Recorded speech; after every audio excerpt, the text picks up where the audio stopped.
My name is Harper Vale, and I was 35 the morning my mother asked me to hide the only version of myself I had ever fought to become. She came into my childhood bedroom without waiting for an answer, the way she always had, carrying a champagne-colored satin dress on a padded hanger. It still had the boutique tag tucked under the sleeve. $640, though she had folded the price away like shame could be creased out if no one looked directly at it. "I thought you could wear this tonight," she said. My service dress blue was already hanging from the closet door, pressed, brushed, and ready. The dark fabric caught the pale morning light coming through the blinds. My nameplate was wrapped in tissue on the dresser. My ribbons were lined up beside it in the exact order they belonged. I looked from the dress to my mother. "I'm wearing my uniform to the reception," I said. Her smile tightened before it disappeared completely. "Harper, please don't make this difficult." That was how my mother began every sentence that meant I was about to be asked to disappear. She stepped closer and lowered her voice, even though no one else was upstairs. "The Kincaids are very refined people. This isn't some casual backyard thing. It's Laurel's wedding. I don't want people staring." "At what?" I asked. She looked at the uniform like it was something muddy I had tracked across clean carpet. "At that," she said. Then, softer, almost kindly, which somehow made it worse. "Your uniform is embarrassing, Harper. Just be your sister's sister tonight." I did not cry. I did not raise my voice. I only stood there with the dress between us, understanding for the first time that my mother was not asking me to change clothes. She was asking me to make my whole life easier for her to look at. Please subscribe to support the channel. I bet you're watching this video right now while lying down with your legs crossed, right? If that's true, type 3. If not, type 4. Let's see whether I got it right. All right. Enough talking, let's begin the story. By that evening, after the ceremony, my mother would be standing inside the ballroom of Harbor House Club in Newport beneath a chandelier the size of a small moon, surrounded by 164 guests, watching 8 people rise from their chairs because of the very thing she had tried to keep out of sight. She did not know that yet. In my old bedroom that morning, all she knew was the guest list, the seating chart, the flowers, and the name Kincaid printed in raised silver ink on every invitation. She knew each dinner plate cost $312 because she had repeated it twice that week, as if the number itself could prove the evening mattered. She knew Laurel's veil had come from a designer in Boston. She knew Bennett's mother had approved the champagne. She knew how to pronounce every important surname on the bridegroom's side without sounding impressed, which was my mother's favorite way of sounding impressed. What she did not know was the room. She did not know about the brass plaque beside the west entrance, or the scholarship fund named for a man who had served before he ever inherited a dollar. She had not paid attention to the framed photographs in the corridor, the ones most guests would pass without reading, showing young men beside rescue boats, aircraft, and gray Atlantic water. She did not understand that the Kincaids, the polished old Newport family she had spent months trying to impress, had built more than their social reputation around service. They had built rituals around it, quiet uns, permanent uns, the kind money can preserve but never fake. And she certainly did not know who would be sitting near the head table. I did not know all of it either.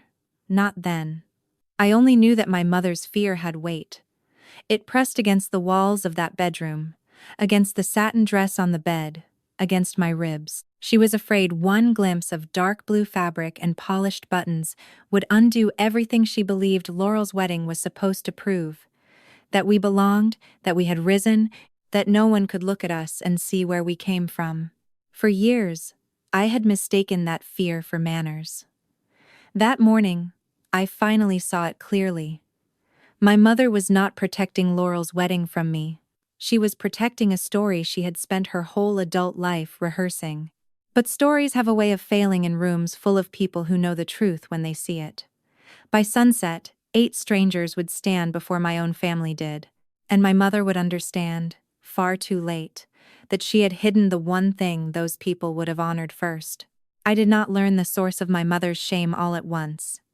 Families rarely hand you a clean explanation for the ways they hurt you. They give it to you in fragments, in comments made while folding laundry, In stories told after 2 glasses of wine, in old photographs nobody keeps on the mantle but nobody throws away either.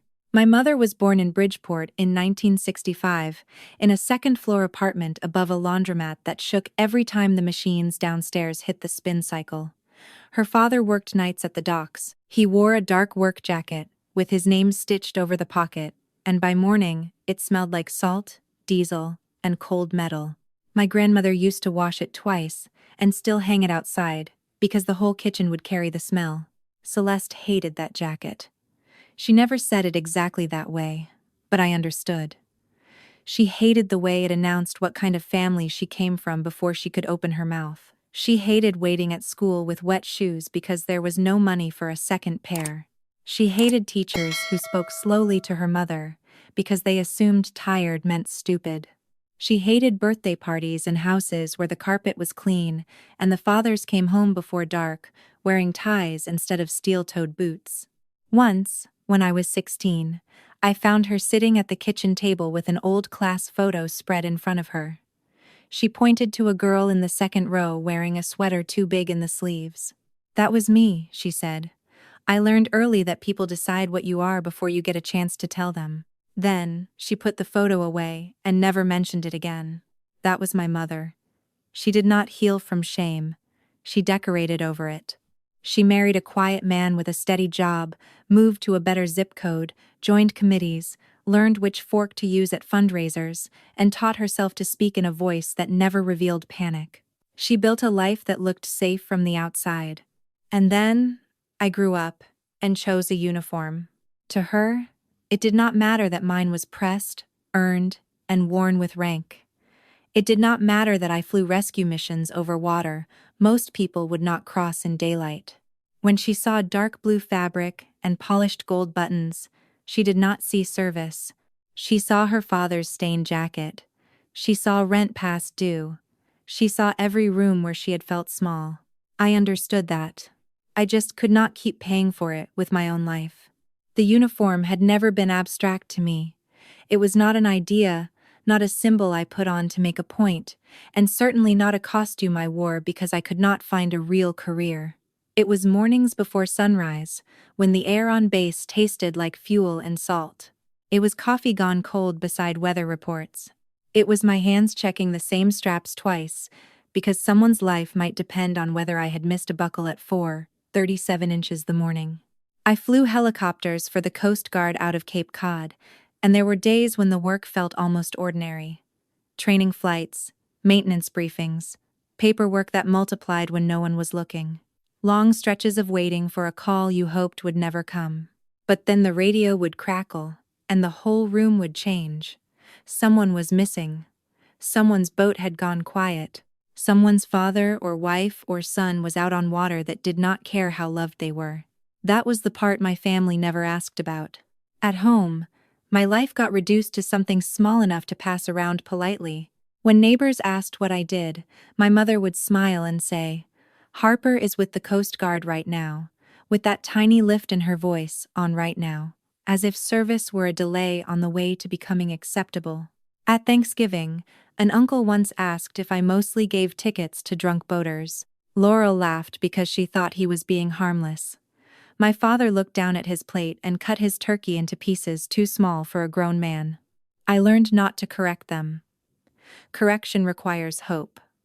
By then, I had very little of that left in rooms where my last name was supposed to mean I belonged. When I was promoted, Celeste sent a thumbs-up emoji and asked if I knew a good hotel near Boston for Laurel's work conference. When I received the Distinguished Flying Cross, a copy of the citation packet was mailed to my parents' house because that had been my permanent address when the paperwork started. I did not know that until much later. No one called. No one asked what happened. No one said my name out loud with pride attached to it. So, I stopped offering pieces of myself for them to mishandle. I became easy. The daughter who remembered birthdays. The sister who helped carry boxes. The one who showed up early, stayed late, washed dishes without being asked, and never made anyone uncomfortable with the truth of where she had been. That is how families erase you sometimes. Not with one cruel sentence, but by making silence feel like your assigned seat. I did not understand how literal that assigned seat had become until later that night, when my phone lit up on the dresser in my old bedroom. It was 10:46 p.m.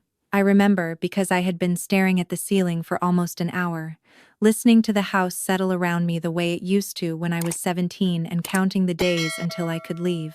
My garment bag hung from the closet door.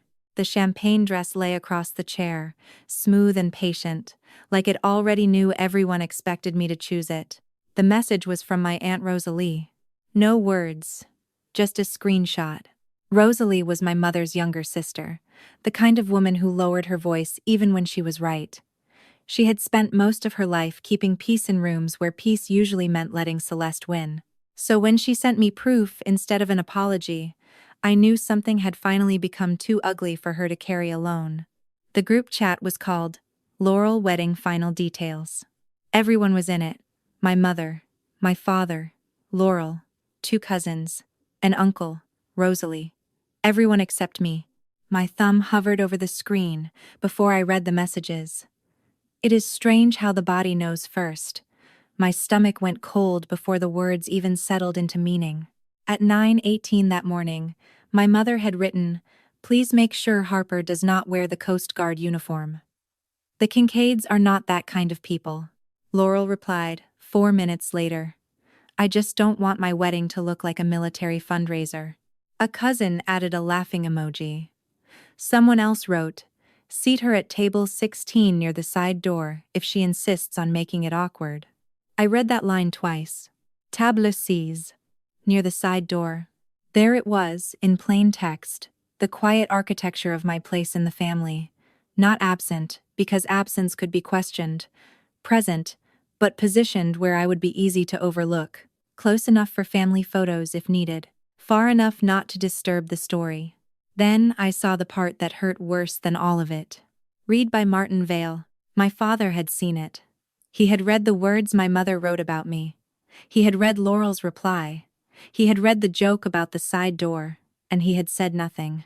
For years, I had told myself he was simply tired, caught in the middle, not good with conflict. That night, with the phone glowing in my hand, I finally understood that silence was not the absence of a choice.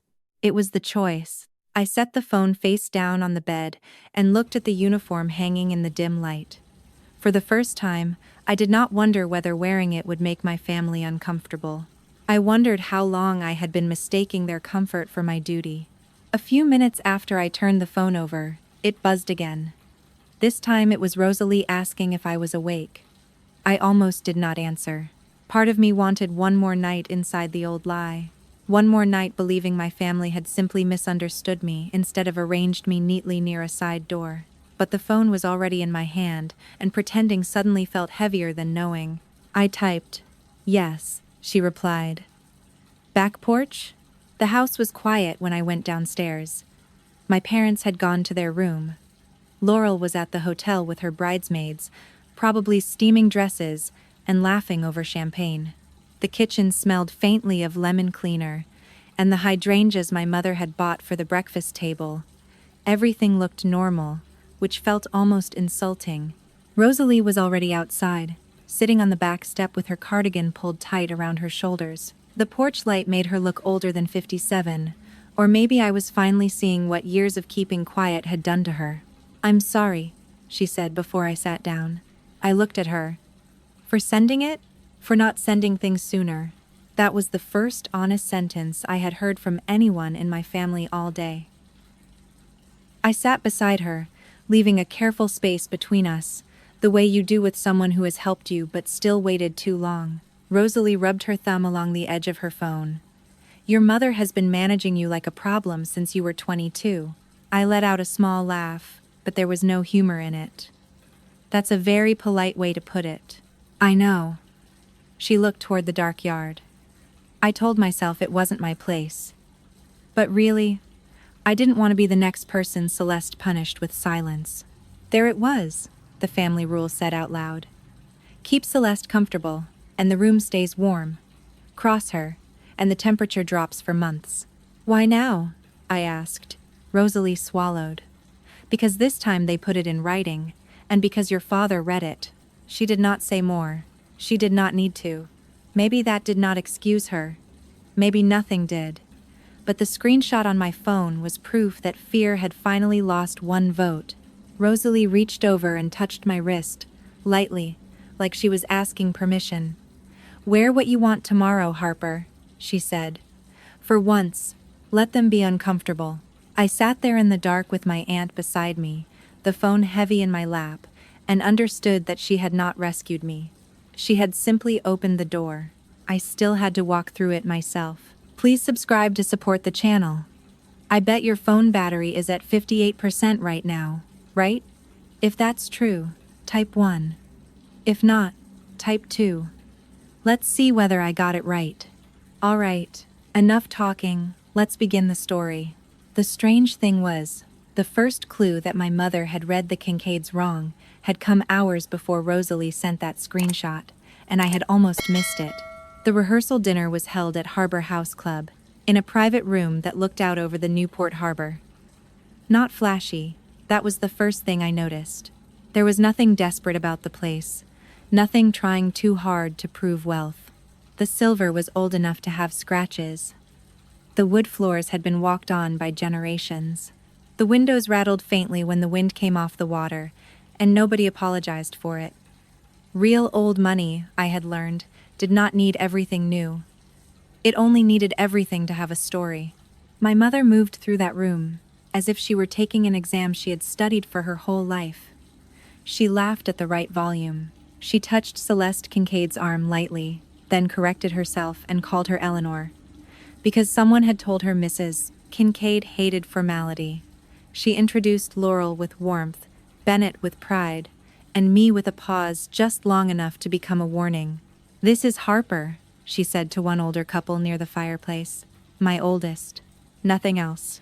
No Coast Guard, no rank, no Cape Cod, just oldest, as if I were a birth order and not a person." I was used to it, so I drifted toward the edge of the room with a glass of water and let the evening happen without me. That was when I noticed the first photograph. It sat on a side table beside a bowl of matchbooks, black and white, slightly faded. A young man stood beside a rescue boat, his cap tucked under one arm, his face serious in the way old photographs make everyone look braver than they probably felt. Beneath it was a small engraved plate. Calvin Rourke, 1969. I leaned closer without meaning to. "You recognize the station?" a woman asked beside me. I turned. Eleanor Kincaid stood there in a navy silk dress, her white hair pinned low, her expression kind, but much too sharp to be casual. "Not the station," I said. "The boat class." Her eyes warmed. "You're stationed out of Cape Cod, aren't you? Rotary?" For a second, I forgot how to answer. Not because the question was complicated, but because it was exact. No one in my family had ever asked me a question that knew where to land. "Yes, ma'am," I said. "Helicopters." Across the room, an elderly man with a straight back looked over at the word. Eleanor followed my glance. "That's Admiral Rourke," she said softly. "Retired. He still notices everything." And when his eyes met mine, he gave the smallest nod, like he had already seen more of me than my own family had in years. The next morning, Laurel came into my room wearing a silk robe with bride stitched across the back in white thread. Her hair was clipped up, half curled, one side still pinned with silver setting clips. She looked young for a second, younger than 31, like the little girl who used to crawl into my bed during thunderstorms and press her cold feet against my legs because she knew I would not kick her out. That memory made what came next harder. She stood in the doorway, saw the garment bag hanging from the closet, and her face changed just enough for me to notice. Not anger, not even surprise, more like worry that an order had not been followed. "Mom said you're still thinking about the uniform," she said. I was sitting on the edge of the bed, lacing a plain pair of shoes for the ceremony. "I'm not wearing it for the vows." Relief crossed her face too quickly, then she caught herself. "Okay, good. For the reception, I haven't decided." The relief disappeared. Laurel closed the door behind her, gently, like a person trying to make a difficult conversation look considerate from the outside. Harper, please don't make this a thing. There it was again. This. A thing. The language people use when they want your dignity to sound like an inconvenience. It's my uniform, I said. Not a protest sign, I know that. But she said it too fast. She sat beside me, careful not to wrinkle her robe. I just want today to feel normal. Normal. The word landed heavier than she meant it to. Normal had always meant Laurel in the center, and me softening my edges around her. I looked at my sister, at the perfect skin, the nervous hands, the wedding band still waiting in its velvet box downstairs. I loved her. That was the problem. If I did not love her, the answer would have been easy. Do you know why I was awarded the Distinguished Flying Cross? I asked. Her mouth opened slightly, then closed. She looked toward the window, where morning light was turning, the curtains pale gold. I know you did rescue work, she said. And I know it was serious. That's not what I asked. She swallowed. For the first time, she looked ashamed. But shame did not stop her from wanting what she wanted. I'm sorry, she said. I should know. I know that. But today is my wedding, Harper. I just don't want people talking about you. There it was, finally, without my mother's polish on it. She was not cruel. She was not trying to wound me. She simply could not imagine a version of the day where my being seen did not take something from her. I tied the second shoe and stood. I won't take attention from your ceremony, I said. You have my word. And after? I looked at the garment bag, then back at my sister. After, I said quietly, I'm going to stop disappearing. I kept my word. For the ceremony, I wore a simple navy dress I had packed as a backup, not the champagne satin my mother left on the chair, and not the uniform hanging in the garment bag. I slipped into the last row of the little chapel at Harbor House Club 5 minutes before the music started, and nobody turned around. That was how I wanted it. Whatever my family had done, whatever waited for me afterward, the vows belonged to Laurel and Bennett. I would not let my pain walk down the aisle ahead of my sister. And then the doors opened, and Laurel appeared on Martin's arm. For a moment, all the old hurt loosened its grip. She looked beautiful. Not polished. Not curated. Not like my mother's project. Just Laurel. My little sister with tears already shining on her cheeks, trying not to laugh, because Bennett had started crying before she reached him. I cried too, quietly, in the back row where no one saw. Love is cruel that way. It does not leave just because respect did. It stays and makes every boundary cost more. When the ceremony ended, the guests drifted across the lawn toward the reception hall, voices bright in the late afternoon air. My mother passed me once without stopping. Her eyes flicked over the navy dress and softened with relief. She thought she had won. I let her think it for another 20 minutes. Then I went to the small dressing room near the service corridor, where I had left my garment bag. The room was narrow, with one mirror, one chair, and a rack of spare table linens pushed against the wall. Outside, I could hear staff moving trays, the muffled swell of cocktail hour, someone laughing too loudly near the bar. Inside, it was quiet enough for my breathing to sound formal. I unzipped the bag. The service dress blue came out clean and heavy in my hands. I put it on slowly, not dramatically, not like armor, but like returning to the right name after answering to the wrong one for too long. Coat, collar, buttons, ribbons, nameplate. Each piece had its place. That steadied me. Before I fastened the final button, I reached into the inner pocket and took out Elias Mercer's rescue whistle. Elias had been a flight mechanic, 38, father of 2. The kind of man who could fix a jammed latch with a paperclip and still remember everyone's coffee order. He had given me the whistle before a winter rescue off Nantucket and told me every pilot needed something louder than pride. Not everyone came home from that storm the same way they left. That is all I will say about it. I held the whistle once, then tucked it back over my heart. I was not going into that ballroom to punish anyone. I was going in as myself. I had my hand on the dressing room door when it opened from the other side. My mother stepped in so quickly she nearly collided with me. For 1 second she did not speak. Her eyes moved over the coat, the ribbons, the polished buttons, the nameplate on my chest, and something in her face went slack before panic pulled it tight again. She shut the door behind her with both hands, like she could hold the whole evening back by keeping me in that narrow room. "No," she said, just one word.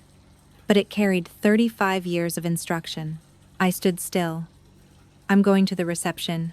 "Not like that." Her voice was low and sharp.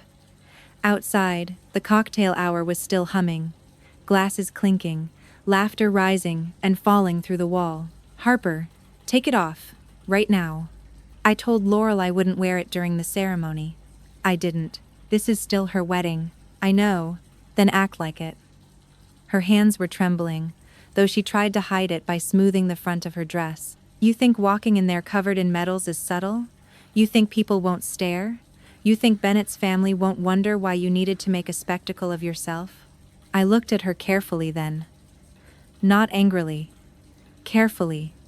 Because for the first time, I could see how frightened she was, and how little that changed what she was doing. "I'm not making a spectacle," I said. "I'm going to sit down." "At table 16, she snapped, too fast. The words landed between us. She heard them after I did. Her mouth tightened, but she did not take them back. "Near the side door," I said. Her eyes flickered. It was not the screenshot that hurt in that moment. It was hearing her confirm it without meaning to. The plan had not been a careless suggestion typed by someone else. She knew exactly where she had placed me.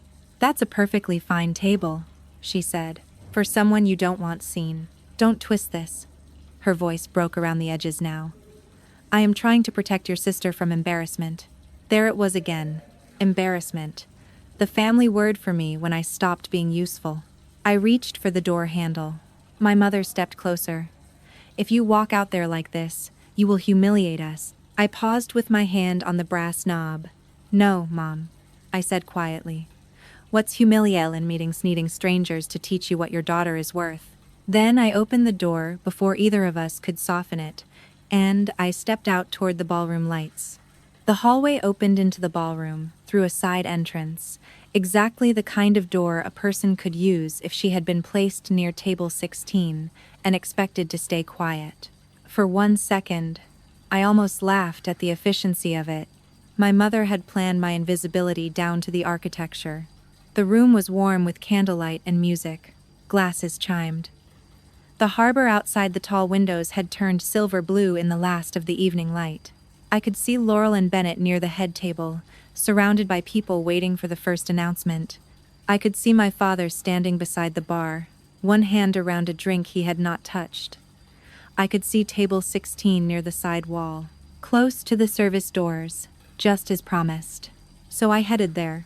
I did not cross through the center of the room. I did not look for attention. I kept to the edge, one hand loose at my side, the whistle resting against my heart beneath the coat. 10 steps, maybe 12. That was all it took for the room to begin changing. A woman near the dessert table stopped mid-sentence. A man beside her followed her eyes. Then another. The sound did not vanish all at once. It thinned, layer by layer, as if someone were turning down the volume on the world. I kept walking. Then a chair scraped near the head table. Rear Admiral Calvin Rourke stood slowly, both palms on the table for half a second before he straightened to his full height. His face had changed from polite guest to something older, sharper, trained by memory. His eyes were fixed on the ribbon above my left pocket. The musicians faltered. One violin kept playing alone for 2 notes, then stopped. Admiral Rourke's voice carried across the ballroom, calm and absolute. Distinguished flying cross in the room. The words struck the air like a bell. Then he raised his hand and saluted me. I froze. Not because I did not know what to do, but because I had not expected anyone in that room to know what it cost. My family had spent years walking past the truth. This stranger had recognized it from across a ballroom. I came to attention and returned the salute. Before my hand lowered, another chair moved. Mason Pike, the wedding coordinator, stood near the service entrance. Dr. Naomi Bell rose near the windows. Theo Larkin stood beside Bennett's college friends. A retired Navy nurse stood next. Then a former rescue swimmer. Then an older Marine by the bandstand. Then a gray-haired Army reservist and his wife, both standing together with their hands at their sides. 8 veterans. Not a crowd, not a spectacle, something quieter and heavier. Recognition. And in the silence that followed, my mother finally saw what she had tried to hide. Eleanor Kincaid moved first. She crossed the ballroom with the kind of calm that did not ask permission from a room. People parted for her without seeming to realize they were doing it. When she reached me, she did not look at my mother. She did not look at Laurel, or Bennett, or the guests still standing in pockets of silence. She looked at me, took my gloved hand in both of hers, and said, clear enough for the tables nearest us to hear, Lieutenant Commander Vale, our family is honored you came as yourself. That was the sentence that finally broke my mother's face. Not the salute, not the silence, not even the 8 veterans standing for the thing she had tried to hide. It was Eleanor Kincaid, polished, wealthy, perfectly at home in that room, naming me with respect in front of everyone Celeste had hoped would judge me. My mother stepped forward too quickly. We've always been proud of Harper, she said, her voice bright and thin. Always. She's just so private about these things. For 1 second, I almost let her have it. Old training. Keep the peace. Smooth the tablecloth. Let the lie pass if the truth would make people uncomfortable. But I was tired of paying for comfort with pieces of myself. I turned toward her. I did not raise my voice. I did not need to. You don't get to hide me in private and claim me in public. The words were not loud, but they landed. My mother stopped as if she had walked into glass. Behind her, my father looked down at the floor. The wedding continued because weddings do. Music returned carefully. Guests sat. Someone announced dinner. Laurel and Bennett had their first dance, and I watched from table 16 because I had still been seated there, but it no longer felt like a place to disappear. It felt like evidence. Later, near the windows, my father came to me with an envelope in his hand. The paper was worn soft at the edges. The citation packet, he said. A copy came to the house. I read it years ago. I waited. I knew, he said. His voice broke on the second word. And I let your mother decide who you were. For once, I did not rescue him from the silence. That isn't okay, I said. He nodded. I know. It was not forgiveness. But it was the first honest thing he had ever handed me. That night, Laurel sent one text after midnight. I should have asked what it meant. I looked at it for a long time before answering. Tomorrow, because I still loved my sister. I still loved parts of that family. But love was no longer going to be the leash they used to keep me near the side door. That was the lesson I carried home from Newport. Sometimes healing does not begin with an apology. Sometimes it begins when you stop sitting where people placed you and finally let the room see you standing. The lesson I carried out of that ballroom was not that strangers will always see you better than family does. Sometimes they will not. Sometimes the room stays silent. Sometimes no one stands up, no one says the right words, and no one hands you back the dignity your own people tried to take. The real lesson is that your worth cannot depend on who is brave enough to recognize it.